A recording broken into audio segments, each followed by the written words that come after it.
प्रिय दोस्तों, बहुत से लोग होंगे जो अपने जीवन में किसी न किसी मनुष्य से धोखा खाए होंगे। यहां तक कि बहुत से ऐसे लोग हैं जो पास्टरों के द्वारा, अपने करीबी लोगों के द्वारा धोखा खाते हैं। लेकिन बाइबल कहती है कि परमेश्वर वो है जो हमें कभी धोखा नहीं देता।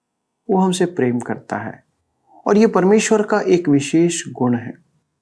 दोस्तों, इस अध्ययन के द्वारा हम इस बात को प्रकट करने का प्रयास कर रहे हैं कि परमेश्वर हर एक से प्रेम करता है और वो किसी को कभी धोखा नहीं दे सकता, न देता है, और उसका यह गुण है।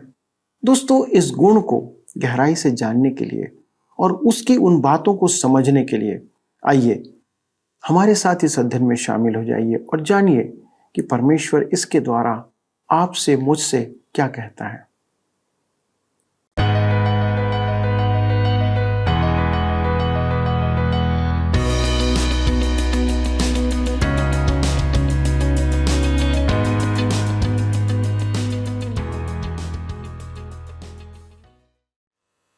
प्रिय मित्रों, आपको मसीह यीशु के पवित्र नाम में नमस्कार। आशा है कि आप वचन में दृढ़ बनते जा रहे हैं और आज भी वचन के अध्ययन के लिए तैयार बैठे हैं। यह सत्य वचन बाइबल अध्ययन है और मैं आपका इस प्रसारण में स्वागत करता हूं। आपको याद होगा दोस्तों कि हम यहेजकेल की पुस्तक पर मनन कर रहे हैं और हम बहुत गहराई से इसका अध्ययन कर रहे हैं। परमेश्वर एक एक छोटी से छोटी बात को अपनी प्रजा से कह रहा है और उनके पापों को गिन गिन कर उन्हें दंड देने का कारण बताता है। परमेश्वर न केवल इस्राएल को, पर उसके साथ भला और बुरा व्यवहार करने वाले राष्ट्रों को, दोनों को दंड देने और आशीष देने की बात कहता है। हमें यह स्मरण रखना होगा मित्रों कि परमेश्वर किसी बात को भूलता नहीं है। वह सब कुछ देखता है और सब बातों का हिसाब रखता है। आज हम 36 और 37वें अध्याय में देखेंगे कि परमेश्वर पुरानी और वर्तमान की सभी बातों का ब्यौरा देता है और उनकी दुष्टता उन्हें स्मरण दिलाता है। दोस्तों, आज हम एक और मुख्य बात देखेंगे कि परमेश्वर क्यों इस्राएलियों पर और मनुष्यों पर दया करता है और किस कारण वह उन्हें बचाता है। परमेश्वर कहता है कि वह अपने नाम के निमित्त यह सब करता है। दोस्तों, आज हम एक और बहुत ही असंगत भविष्यवाणी देखेंगे जो सूखी हड्डियों के संबंध में परमेश्वर यहेजकेल से कहता है। बाइबल कहती है कि परमेश्वर मनुष्य नहीं जो अपनी बातों से मुकर जाए। परमेश्वर ने जो प्रतिज्ञा की है उसे वह हर हाल में पूरी करता है और यही परमेश्वर का गुण है कि वह बदलता नहीं। दोस्तों, हम मनुष्य बदल जाते हैं अपनी वाचा से, प्रतिज्ञा से, पर परमेश्वर चाहता है कि हम उस पर बने रहें तो उसकी आशीषों को प्राप्त कर पाएंगे। आइए मित्रों, हम अपने अध्ययन में आगे बढ़ें और उन बातों को गहराई से देखें। मेरे मित्रों, आइए आज हम अपने अध्ययन में आगे बढ़ते हुए यहेजकेल की पुस्तक 36 अध्याय उसके 6 से 8 पद को पढ़ें। यहाँ पर लिखा है, इस कारण इस्राएल के देश के विषय में भविष्यवाणी करके पहाड़ों, पहाड़ियों, नालों और तराइयों से कह, परमेश्वर यहोवा यूं कहता है, देखो तुमने जातियों की निंदा सही है। इस कारण मैं अपनी बड़ी जलजलाहट से बोला हूं। परमेश्वर यहोवा यूं कहता है, मैंने यह शपथ खाई है कि निसंदेह तुम्हारे चारों ओर जो जातियां हैं उनको अपनी निंदा आप ही सहनी पड़ेंगी। परंतु हे इस्राएल के पहाड़ों, तुम पर डालियां पनपेंगी और उनके फल मेरी प्रजा इस्राएल के लिए लगेंगे, क्योंकि उसका लौट आना निकट है।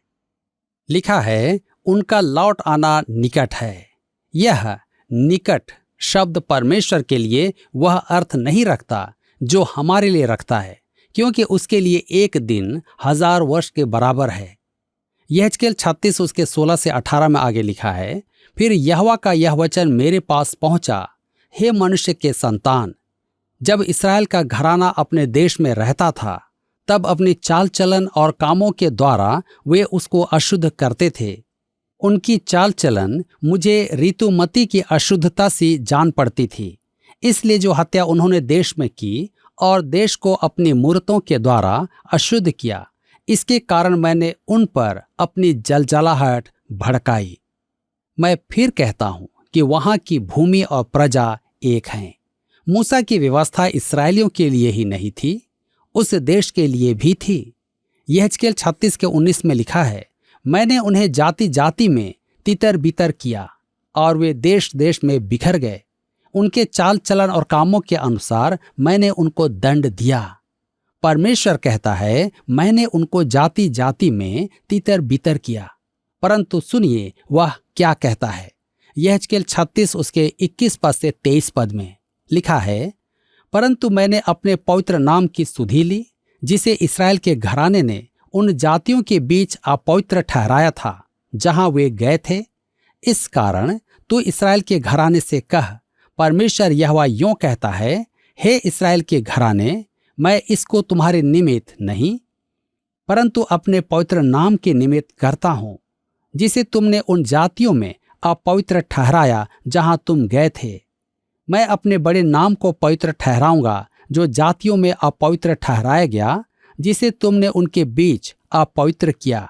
और जब मैं उनकी दृष्टि में तुम्हारे बीच पवित्र ठहरूंगा, तब वे जातियां जान लेंगी कि मैं यहोवा हूं।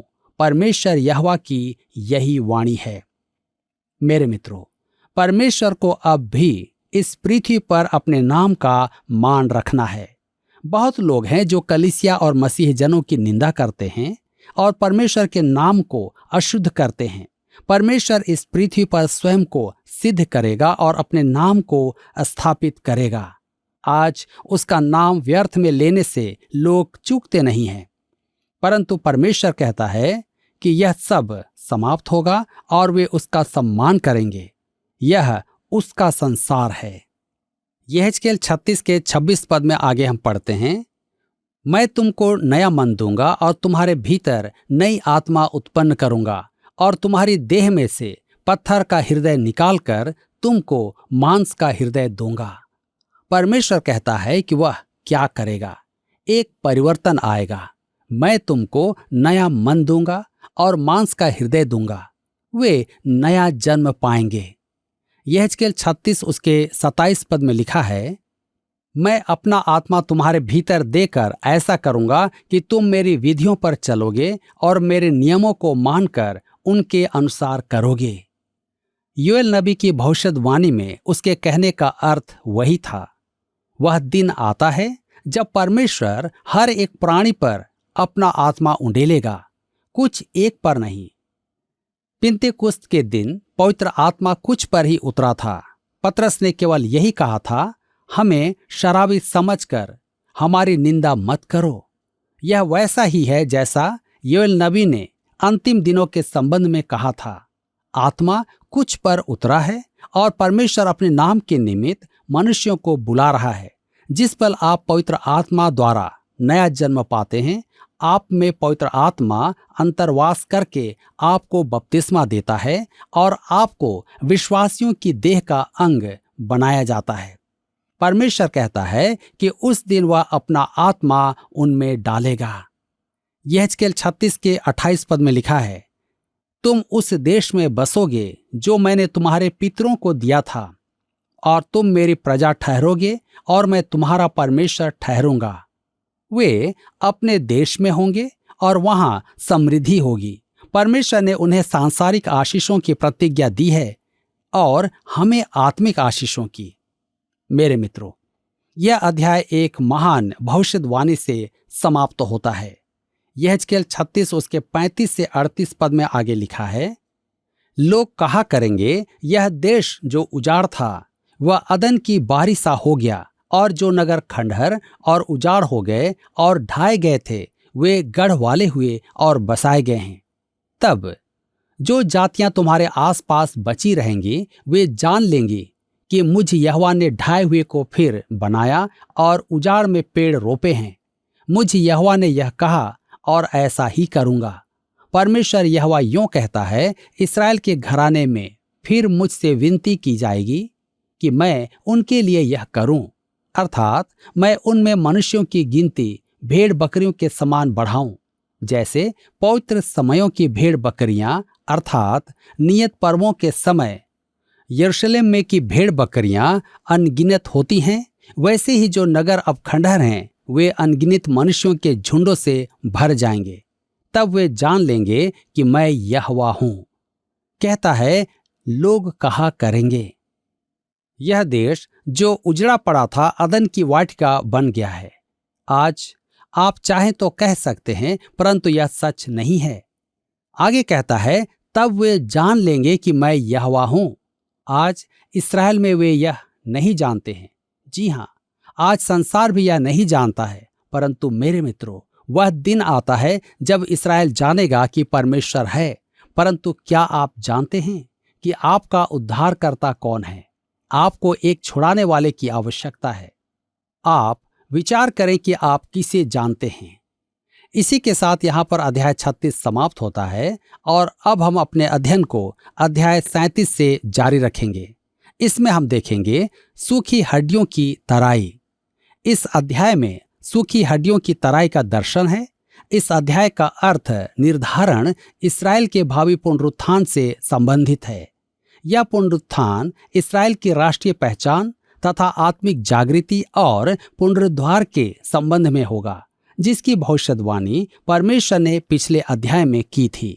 मेरे प्रियो, यहाँ हमारे पास एक अद्भुत दर्शन है और मैं अति स्पष्ट कहना चाहता हूँ कि इस दर्शन का संबंध कलीसिया के मृतक पवित्र जनों के पुनरुत्थान से कदापि नहीं है। भविष्यवाणी को यथावत समझने से ही उसका अर्थ समझ में आता है। यहाँ इस्राएल के बारे में चर्चा की जा रही है, न कि मनुष्यों के आत्मिक या शारीरिक पुनरुत्थान की। मैं इस अध्याय को शीर्षक देता हूँ, इस्राएल का पुनरुत्थान।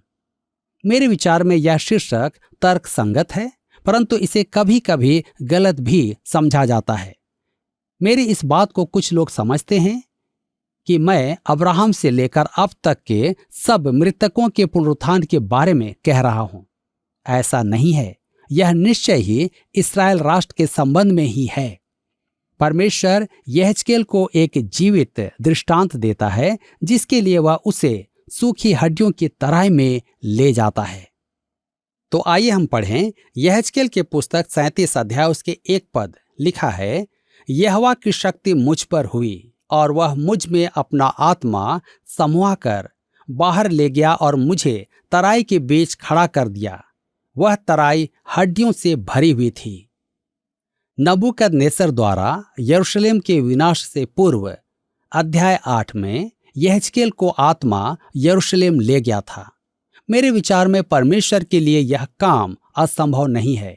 आज मनुष्य अपने बनाए हुए हवाई जहाज द्वारा आधे दिन में आधा संसार पार कर लेता है, तो परमेश्वर अपने अनुरूप किसी कार्य को क्यों नहीं कर सकता है?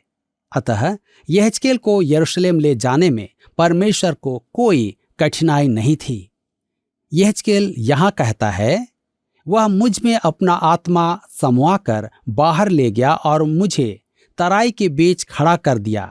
तराई हड्डियों से भरी हुई थी। परमेश्वर उसे यथार्थ में उठाकर वहां ले गया। यहेजकेल 37 के 2 में आगे लिखा है, तब उसने मुझे उनके चारों ओर घुमाया और तराई की तह पर बहुत सी हड्डियां थीं और वे बहुत सूखी थीं। 1849 में 2 मनुष्य कैलिफोर्निया में मौत की तराई को पार कर गए ताकि एक दल जो मौत की तराई में फंस गया था उसे रसद पहुंचा सके। वह दल वहां जाकर फंस गया था और उस मौत की तराई में भटक गया था। भला हो उन 2 पुरुषों का जिन्होंने साहस धरकर वह घाटी पार की और उनके लिए संसाधन जुटाए तथा उन्हें बचाया। वे पहले गोरे पुरुष थे जो उस मौत की तराई को पार कर गए और विनाश और मृत्यु को देखने पाए। कुछ ही लोग इस प्रकार के दर्शन को देख सके हैं, परंतु यहेजकेल ने 2500 वर्ष पूर्व जो देखा वह इससे भी अधिक सुनसान एवं निराशाजनक था।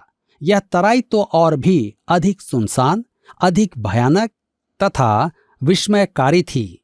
वह घाटी हड्डियों से भरी थी। उसकी विशेषता यह थी कि वे सब हड्डियां सूखी थीं। यहेजकेल 37 के 3 पद में लिखा है, तब उसने मुझसे पूछा, हे मनुष्य के संतान, क्या ये हड्डियां जी सकती हैं? मैंने कहा, हे परमेश्वर यहोवा, तू ही जानता है। मेरे मित्रों, यह तराई सब जगह सूखी हड्डियों से भरी थी। परमेश्वर ने उससे पूछा, क्या ये हड्डियां जीवित हो सकती हैं? यहेजकेल ने कहा, हे परमेश्वर यहोवा, तू ही जानता है। दूसरे शब्दों में, मैं नहीं समझता कैसे, पर तू ही जानता है कि वे जीवित होंगी या नहीं। मेरी तो समझ से बाहर है। यहेजकेल 37:4 में लिखा है, तब उसने मुझसे कहा, इन हड्डियों से भविष्यवाणी करके कह, हे सूखी हड्डियों, यहोवा का वचन सुनो। यह व्यंग वरन हास्यास्पद है। मैं सदा कहता हूं कि परमेश्वर का स्वभाव विनोदी है। यह एक प्रमाण है। कल्पना कीजिए, परमेश्वर यहेजकेल से कह रहा है, इन हड्डियों से भविष्यवाणी करके कह, हे सूखी हड्डियों, यहोवा का वचन सुनो। मेरे विचार में तो यहेजकेल ने कहा होगा, हे परमेश्वर, तू क्या यह कहना चाहता है कि मैं इन सूखी हड्डियों से बातें करूं? निश्चय ही यह किसी उपदेशक का अच्छा प्रस्तावना नहीं है, या ऐसा कोई प्रचारक नहीं होगा जो आराधना में अपनी कलीसिया को संबोधित करते हुए कहे, मेरी प्रिय सूखी हड्डियों। मेरा एक प्रिय मित्र बड़ा ही विनोदी है। उसने एक दिन मुझसे कहा, मेरी कलीसिया ऐसी है कि मैं उसे संबोधित करते समय यहेजकेल के समान कहना चाहता हूं।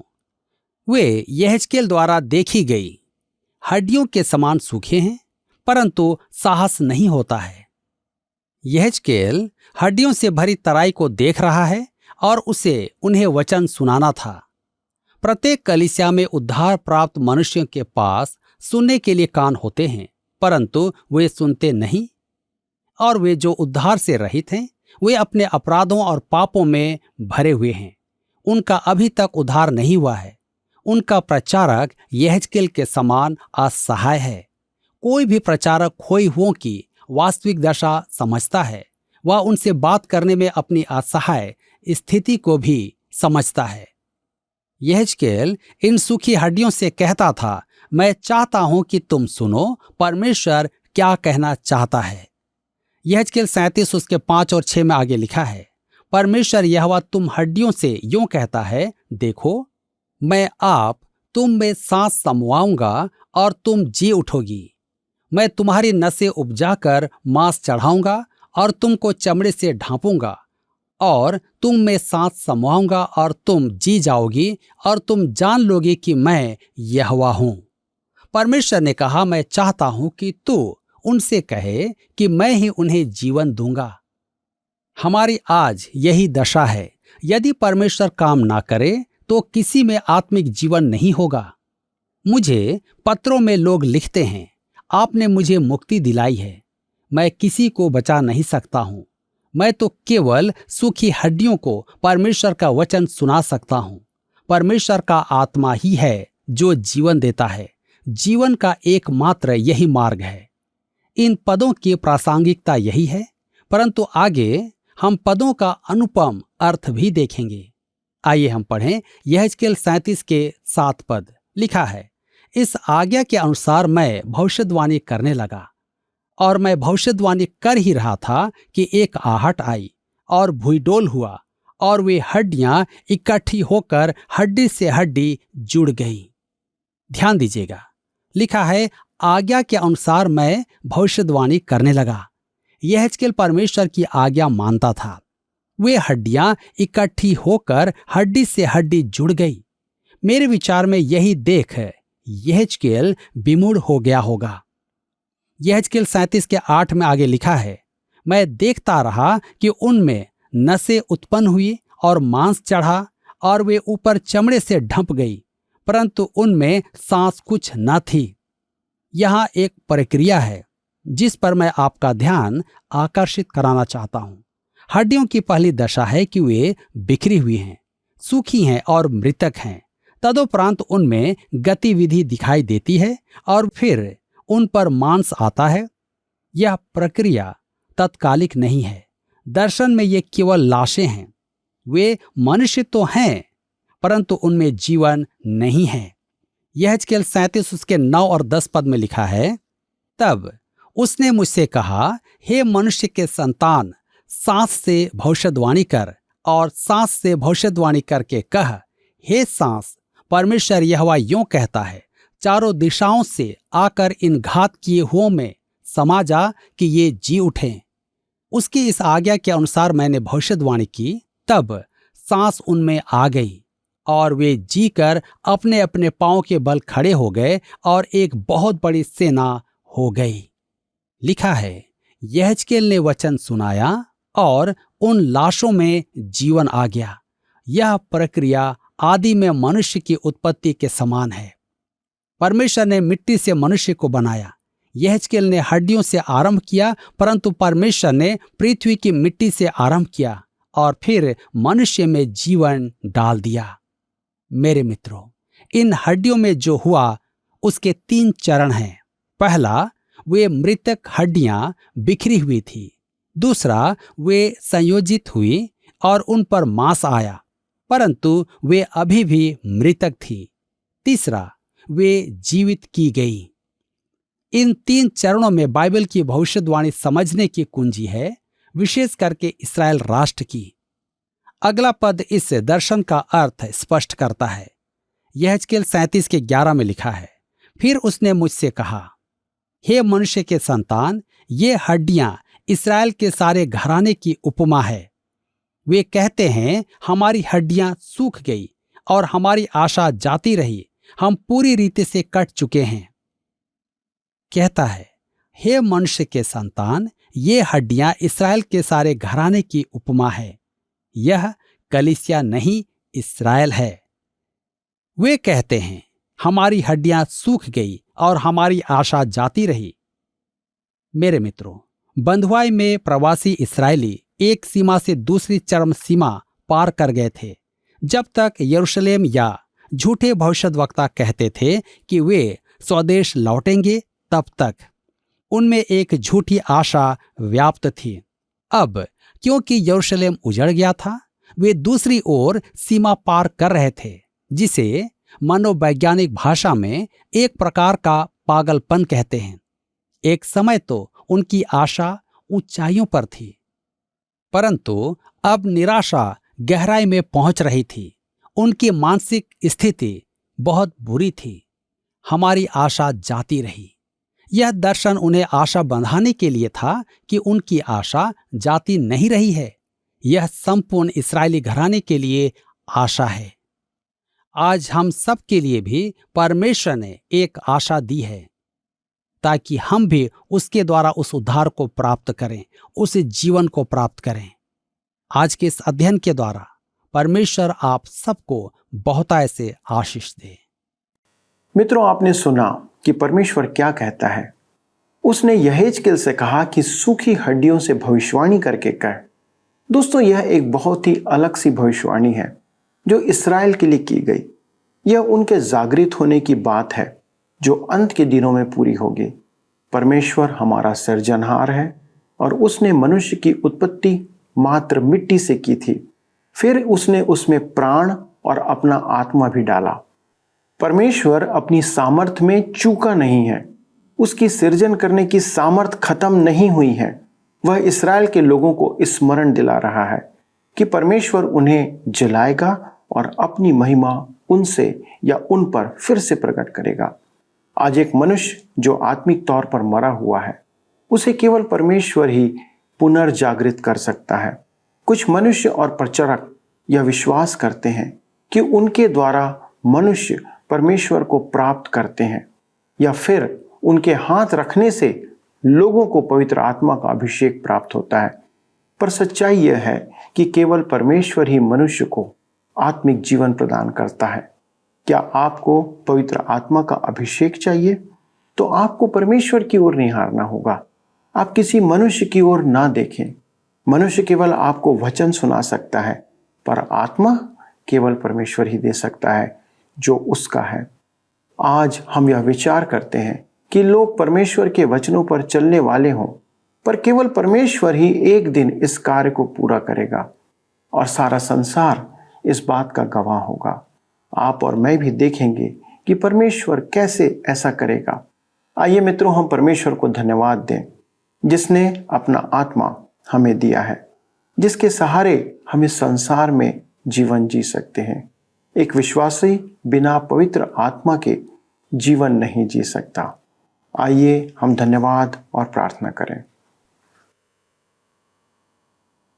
हमारे स्वर्गीय पिता, हम धन्यवाद देते हैं कि आपने अपना पवित्र आत्मा हमें इस संसार में दिया है कि हम उसके द्वारा इस संसार में अपने जीवन को जी सकें। प्रभु, आपने हमारे लिए ये उपलब्ध कराया कि हम आराम से और आपकी महिमा करते हुए प्रभु अपना जीवन जीने पाएं।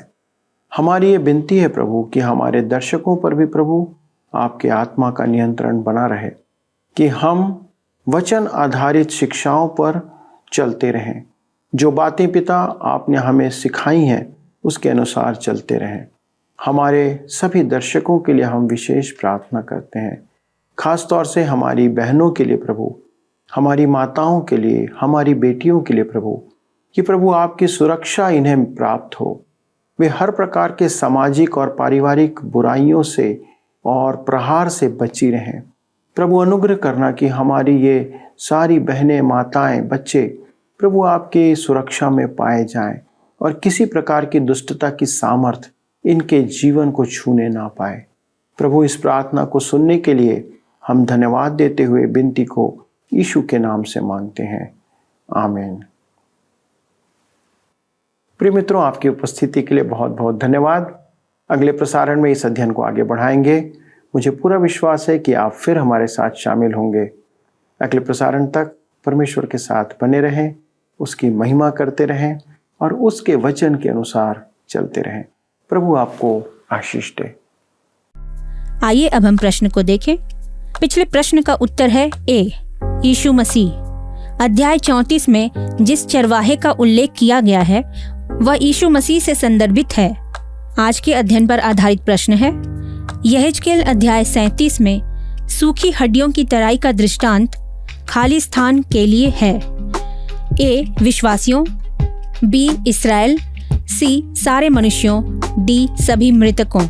मित्रों, इस प्रश्न का उत्तर हमें कल सुबह 6 बजे से पहले विकल्प ए, बी, सी या डी के साथ अपना नाम, पता, स्थान के साथ 9651433397 पर SMS या WhatsApp करें। क्या आपको यह कार्यक्रम पसंद आया? अभी हमें एक मिस कॉल करें और आप अगले विजेता हो सकते हैं।